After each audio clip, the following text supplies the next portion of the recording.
Hey everybody, this is Justin here, aka Demonic Sweaters. Today I have a video about how to turn your iPad into a full-blown recording studio for a minimum budget. This is a really fun thing to do. Apple makes a software called GarageBand. You may or may not know of it, but what you're looking at right here is a project that I created in GarageBand, and it is really, really cool. It is a digital audio workstation, or a DAW, and what you need basically to do this is something like this. This is a PreSonus Audio Box iTwo. I'll post a link to this down below. And I really like this one for the iPad. The reason being is it actually has a USB-B output as well as a standard USB output. And why this is cool is you can actually use this one to power the device, and then you can use this one with a USB-C cable to plug it directly into the iPad, like this, just by using the USB-C, and then plug this in here, and then the other end into this little USB-A port right here.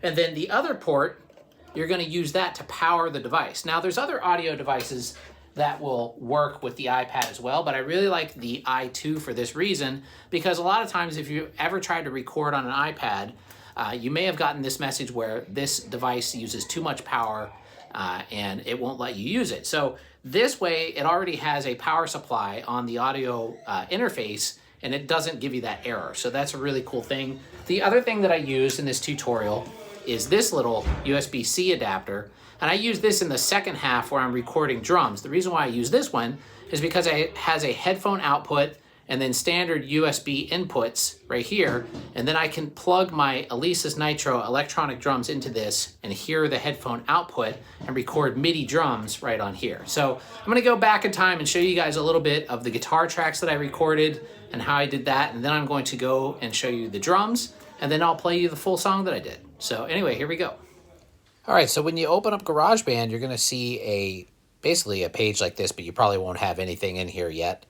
These are all my projects that I've done in GarageBand, but what we want to do is create a new one, so we're just going to tap this plus symbol up here, and then it will prompt you what you want to select as your first instrument.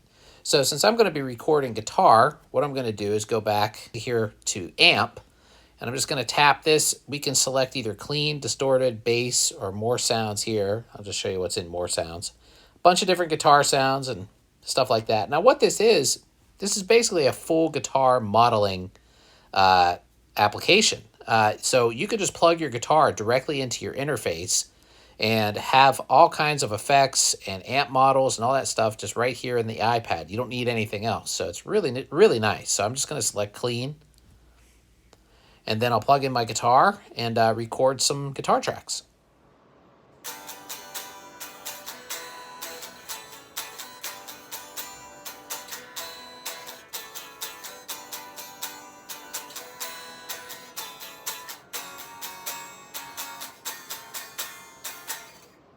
All right, so I got some guitar parts recorded, and I just wanted to show you real quick something about arranging parts in GarageBand. So the way that I approach GarageBand, and I think a lot of people do, is I do it piece by piece.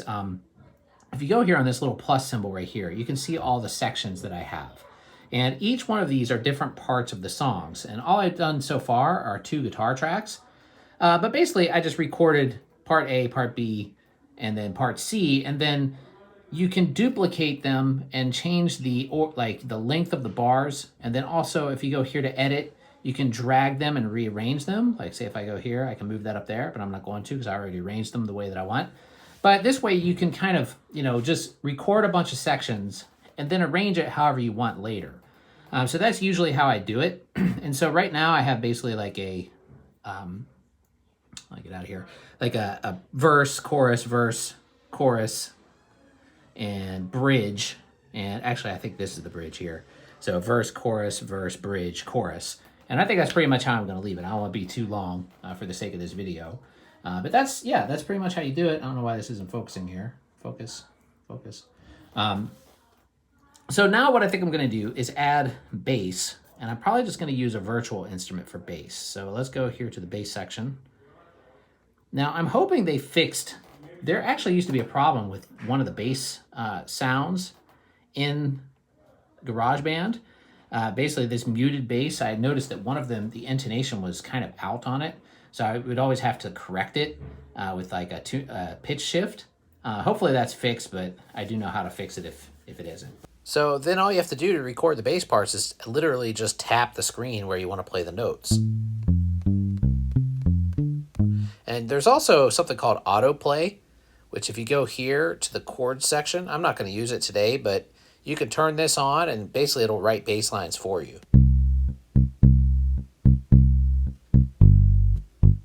And there's crazier ones if you go up in the numbers. And this autoplay feature is basically on all of the virtual instruments that come in GarageBand, which is really cool. And sometimes I use it. I especially like it on the piano sounds. But for bass, I usually just, go to the notes section and just play my bass parts. And you can bend strings. But pretty cool. All right, so for the drums, I changed up the adapter. The reason being is this one has a headphone output. This is basically a USB hub, USB-C to USB hub. And I can run the MIDI output, the USB MIDI output from my Alesis Nitro electronic drum kit, which is right over here. I'm going to run that out into the USB hub, which is going into the iPad. And then I'm going to, sorry, that's the camera shaking. And then I'm going to record MIDI drums, basically of me playing, but it's going to be recording the sounds in GarageBand. So the sound quality is going to be really good because the sounds of GarageBand are way better than the sounds built into the Nitro. So anyway, I'm going to record myself playing. Here we go.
All right, that was my little demonstration of GarageBand for iPad OS. And it's a really great program, and maybe you're wondering why I'm recording this from bed. That's because I did all of the editing here on the iPad as well. And I was just laying here in bed as I edited, watching TV kind of in the background. And I figured I would come on and film my outro here using the iPad camera. So everything that you just watched and heard was recorded on the iPad and produced on the iPad, which is really, really cool, I think.